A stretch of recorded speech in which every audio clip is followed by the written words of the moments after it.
कल्पना गर्नुहोस् एउटा काल्पनिक परिस्थिति जसले धेरैको मनमा डर पैदा गर्छ।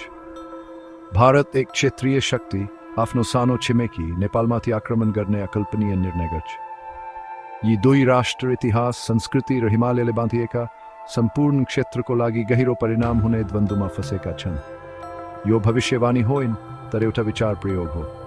हामी यस्तो घटनाको सम्भावित सैन्य, राजनीतिक र मानवीय प्रभावहरूको अन्वेषण गर्नेछौँ। यो काल्पनिक अन्त्यारो परिस्थितिको जाँच गरेर हामी कूटनीति, सहयोग र हाम्रो विश्वको अन्तर सम्बन्धको महत्त्वको गहिरो बुझाइ प्राप्त गर्छौँ।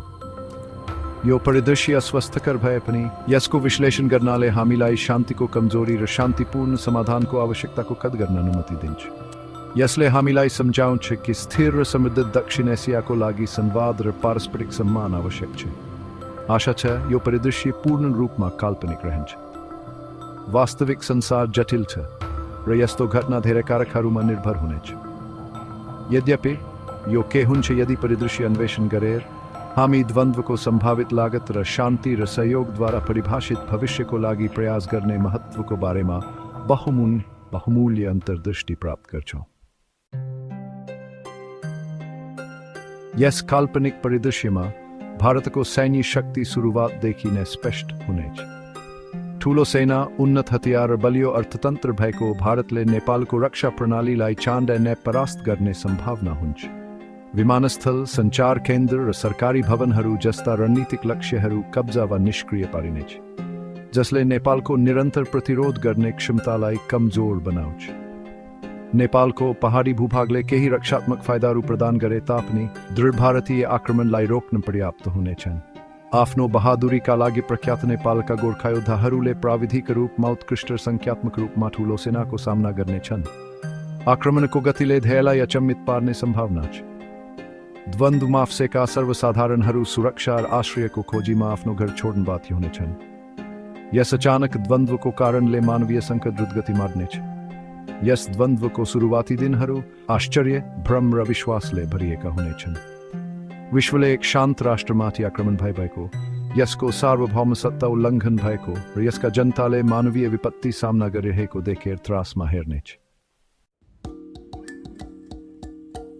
अन्तर्राष्ट्रिय समुदायले यो आक्रामक कार्यको तुरुन्तै प्रतिक्रिया दिनेछ। निन्दा तीव्र व्यापक हुनेछ।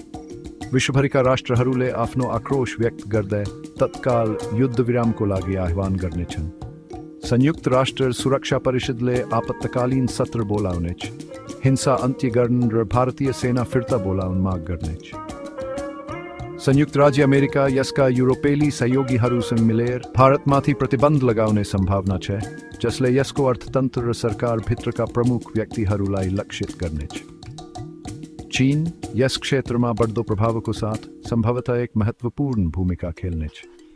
यसको वास्तविक प्रतिक्रिया भविष्यवाणी गर्न गाह्रो भए पनि चीनले नेपाललाई मानवीय सहायता प्रदान गर्न सक्छ र भारतमा कूटनीतिक दबाव दिन सक्छ। यो काल्पनिक परिदृश्यले विश्वव्यापी राजनीतिको अन्तर्सम्बन्धित प्रकृतिलाई जोड दिन्छ। एक राष्ट्रमाथि आक्रमण अब क्षेत्रीय मुद्दा मात्र होइन, अन्तर्राष्ट्रिय चासोको विषय पनि हो। विश्व आफ्नो साझा नियतिको बारेमा बढ्दो रूपमा सचेत, आक्रामकताको निन्दा गर्न र शान्तिपूर्ण समाधान खोज्न परिचालन हुनेछ। यो द्वन्द्वको असर भारत र नेपालको सीमाभन्दा धेरै परसम्म फैलिनेछ। सम्पूर्ण दक्षिण एसियाली क्षेत्र तनावपूर्ण अवस्थामा हुनेछ र यो द्वन्द्वले अन्य राष्ट्रहरूलाई पनि तान्न सक्ने सम्भावना हुनेछ। भारतको पुरानो प्रतिद्वन्द्वी पाकिस्तानले यसलाई परिस्थितिको फाइदा उठाउने अवसरको रूपमा हेर्न सक्छ। पाकिस्तानले प्रत्यक्ष सैन्य हस्तक्षेप गर्ने सम्भावना कम भए पनि भारतभित्रका पृथकतावादी समूहहरूलाई समर्थन बढाउन वा क्षेत्रलाई अस्थिर बनाउने अन्य कार्यहरूमा संलग्न हुन सक्छ। भारतसँग सीमा जोडिएको बङ्गलादेशले नाजुक सन्तुलन कायम गर्नुपर्ने हुन्छ। द्वन्द्वबाट भागेका शरणार्थीहरूको आगमनले बङ्गलादेशको स्रोत साधनमाथि दबाव पर्नेछ र आर्थिक अवरोधले उसका अर्थतन्त्रमा पनि असर पार्न सक्छ। यो द्वन्द्व ठूलो क्षेत्रीय युद्धमा परिणत हुने सम्भावना एउटा डरलाग्दो विचार हो। मानव जीवन र आर्थिक विनाश दुवैको हिसाबले यसको परिणाम विनाशकारी हुनेछ। यो क्षेत्रीय स्थिरताको महत्व र विवादहरूको शान्तिपूर्ण समाधानको आको स्पष्ट सम्झना हो।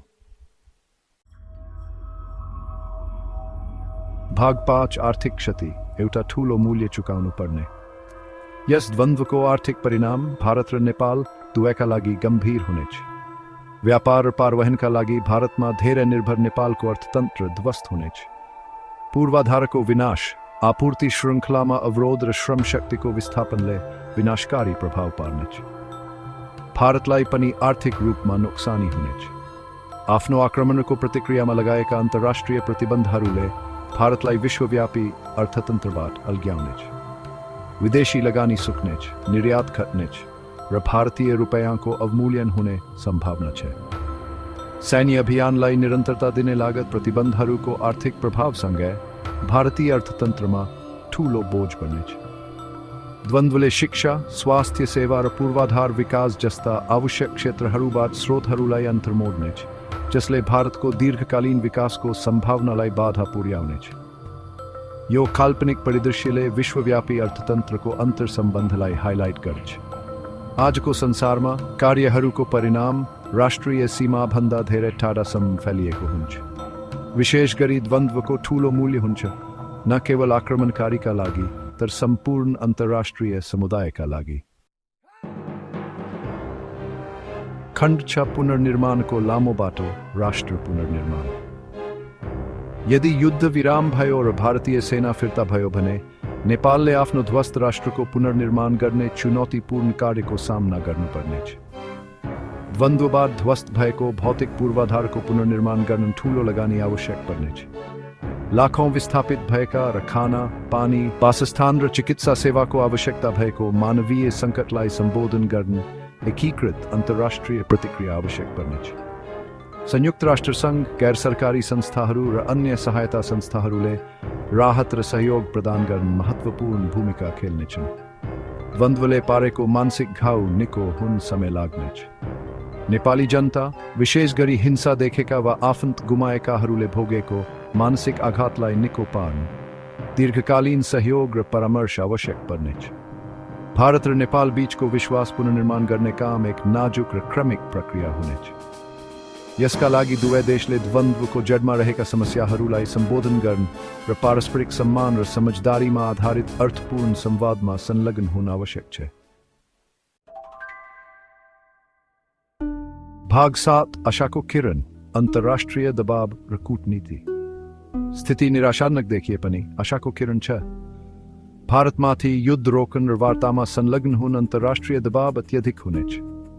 आर्थिक प्रतिबन्ध, कूटनीतिक एक्लोपन र भारतको विश्वव्यापी प्रतिष्ठामा क्षतिले भारतलाई आफ्नो बाटो परिवर्तन गर्न बलियो प्रोत्साहन सिर्जना गर्नेछ। चीन एक क्षेत्रीय शक्तिको रूपमा आफ्नो स्वार्थसँग भारत र नेपाल बीच मध्यस्थता गरेर रचनात्मक भूमिका खेल्न सक्छ। आफ्नो आर्थिक र राजनीतिक प्रभाव प्रयोग गरेर चीनले वार्तालाई प्रोत्साहन गर्न वार्ता गरिएको समाधान खोज्न सहजीकरण गर्न सक्छ। संयुक्त राष्ट्र सङ्घले आफ्नो शान्ति सेनाको माध्यमबाट दुई पक्ष बीच मध्यस्थता प्रदान गरे र वार्ताको लागि अनुकूल परिस्थिति सिर्जना गरेर जमिनमा स्थितिलाई स्थिर बनाउन मद्दत गर्न सक्छ। यो काल्पनिक परिदृश्यले द्वन्द्व समाधानमा कूटनीति र अन्तर्राष्ट्रिय सहयोगको महत्त्वपूर्ण भूमिकालाई जोड दिन्छ। सुरुवाती चरणमा सैन्य शक्ति हावी हुन् सक्छ तर वार्ता, सम्झौता र शान्तिको प्रतिबद्धता मार्फत दिगो समाधान खोज्न सकिन्छ। भाग 8 सिकेका पाठ, शान्ति र सहयोगको महत्त्व। भारत नेपाल द्वन्द्वको काल्पनिक परिदृश्य निकै चिन्ताजनक भए पनि शान्ति र सहयोगको महत्त्वको एउटा कठोर सम्झनाको रूपमा काम गर्छ। यसले द्वन्द्वको विनाशकारी परिणामहरूलाई उजागर गर्छ, न केवल संलग्न राष्ट्रहरूका लागि तर सम्पूर्ण क्षेत्र र विश्वका लागि। यस्तो द्वन्द्वको आर्थिक, राजनीतिक र मानवीय मूल्य अपार हुनेछ। यसले विकासलाई पछाडि धकेल्नेछ, गरिबी बढाउनेछ र आउँदो पुस्ताहरूका लागि फुटको बिउ रोप्नेछ। यो विचार प्रयोगले बलियो कूटनीतिक माध्यम, द्वन्द्व समाधान संयन्त्र र अन्तर्राष्ट्रिय कानुनप्रति प्रतिबद्धताको आवश्यकतालाई जोड दिन्छ। यसले द्वन्द्वका मूल कारणहरूलाई सम्बोधन गर्ने, संवादलाई प्रवर्धन गर्ने र शान्तिको संस्कृतिलाई बढावा दिने कुरामा जोड दिन्छ। आशा छ कि यो अन्त्यारो काल्पनिकताको अन्वेषण गरेर हामी शान्तिको मूल्य र यस्ता परिदृश्यहरूलाई वास्तविकता बन्नबाट रोक्नको लागि अथक प्रयास गर्ने आवश्यकताको गहिरो मूल्याङ्कन प्राप्त गर्नेछौँ। भाग 9 उज्जवल भविष्यतर्फ संबंधहरूलाई पुन सुदृढ गर्दै यो काल्पनिक द्वन्द्वको अन्धकारको बावजुद यो सम्झना गर्न महत्त्वपूर्ण छ कि भविष्य पहिले नै निर्धारित छन्। साझा इतिहास, सांस्कृतिक सम्बन्ध र भारतीय र नेपाली जनताको आकांक्षाहरूले मेलमिलाप र उज्जवल भविष्यको लागि जग प्रदान गर्दछ। क्षेत्रीय सङ्गठनहरू जस्तै दक्षिण एसियाली क्षेत्रीय सहयोग सङ्गठन सार्कले संवाद प्रवर्धन गर्न, आर्थिक एकीकरणलाई बढावा दिन र सदस्य राष्ट्रहरू बीच विश्वास निर्माण गर्न महत्त्वपूर्ण भूमिका खेल्न सक्छन्। शैक्षिक आदान प्रदान, सांस्कृतिक कार्यक्रम र पर्यटन मार्फत जनता सम्पर्कले विभाजनलाई कम गर्न, समझदारी बढाउन र दुई राष्ट्रबीचको सम्बन्धलाई बलियो बनाउन मद्दत गर्न सक्छ। शान्ति र सहयोगको बाटो चुनौतीपूर्ण हुन सक्छ, तर यो पछ्याउन लायक बाटो हो। यस काल्पनिक परिदृश्यबाट सिकेर, द्वन्द्वको सम्भावित मूल्य बुझेर र संवाद र पारस्परिक सम्मानप्रतिको हाम्रो प्रतिबद्धतालाई पुनः पुष्टि गरेर हामी भविष्य सिर्जना गर्न प्रयास गर्न सक्छौँ, जहाँ त्यस्ता द्वन्द्वहरू कल्पनाको दायरामा सीमित रहन्छन्।